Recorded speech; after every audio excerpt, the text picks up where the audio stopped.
Hey, welcome back everybody. We're just finishing things up so that we can put the oil pan on the motor.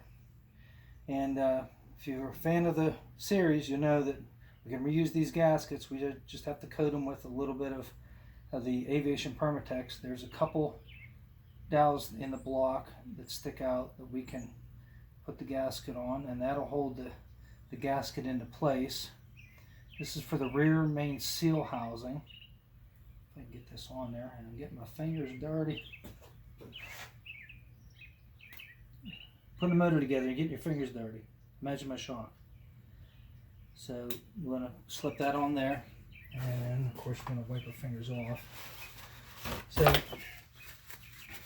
these seals, they don't go bad that often, but when they do, it's a real mess. But this one here is used, and I know it wasn't leaking before, so we're going to reuse it. So first thing we're going to do is put a nice generous coating of this lubriplate on here, and this will act as a nice lubricant whenever the motor first starts up before oil starts splashing back here.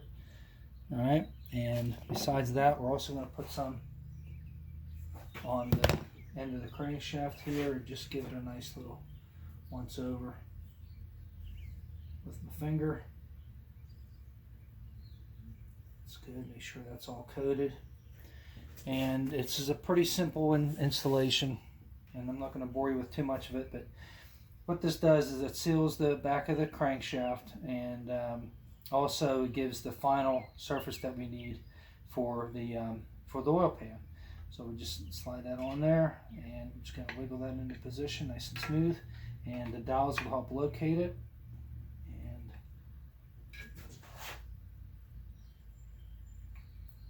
Should just slide on.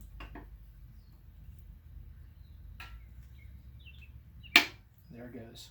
There it is. Okay, and then we have 6 bolts that hold this on, and I'm not going to bore you with tightening all these because it gets a little tight here on the engine stand. The very first time I ever built one of these motors, I actually did it on a wooden pallet, and that was a real experience, and it was kind of comical, you know, rolling the motor around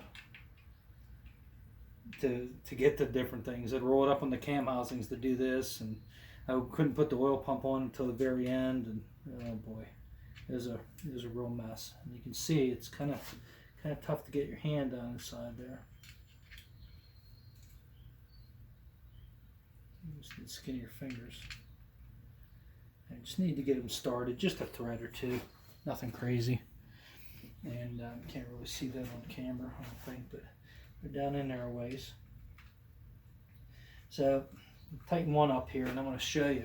Whenever you tighten these up, what I like to do is use either a ratcheting wrench or a 1/4 inch drive ratchet with a 10 millimeter socket, because 3/8, all the 3/8 will fit down in there. You know, to be able to put the ratchet in there and kind of hold it on the nut, or hold it on the bolt rather, and tighten those down, can be a little problematic. It depends on your engine stand design. This one here has a little bit of room for me to work here. I suppose if you were really tight, you could always put some washers between the motor and the engine stand, but that would mean, let's see, I got loose, there we go. That would mean pulling it off the engine stand and all that stuff, and I'm not gonna go through that. And so just trying to get these started, finger and the fingers. And there's 6 bolts, 2 in the bottom, 2 in the middle, and 2 right here. When I say bottom, that's actually the top of the motor, but the way I'm looking at it, that's the bottom. So 2 there, 2 in the middle, and 2 on this side here. And I was trying to work from that side out, so I'm going to work from the top of the motor, or the bottom from my point of view, to the middle, and then to the outside. And don't have to go crazy on it. It'll seal up just fine. But the final tip for this would be, after we're done with all this, you know, we got sealant on all these gaskets and everything, and the real trick to this stuff, to get it to work really well, is to wait about 24 hours before you actually put the motor into service. So if you're thrashing and put one of these things together and you really need it done right away, you probably want to have a new gasket kit ready to go. But in our case, we don't have to worry about that. So we're going to reuse those old gaskets, put the sealant on there, assemble the thing, and then it'll be a few days before I'm really able to get it in the car and get it started and everything. And by that time, all those sealants have been set, and we'll be good to go. So appreciate you guys watching. If you want to leave a like and subscribe down below, I would greatly appreciate it. If you have any constructive comments, go ahead and leave them down below also. Thanks for watching. See you in the next episode.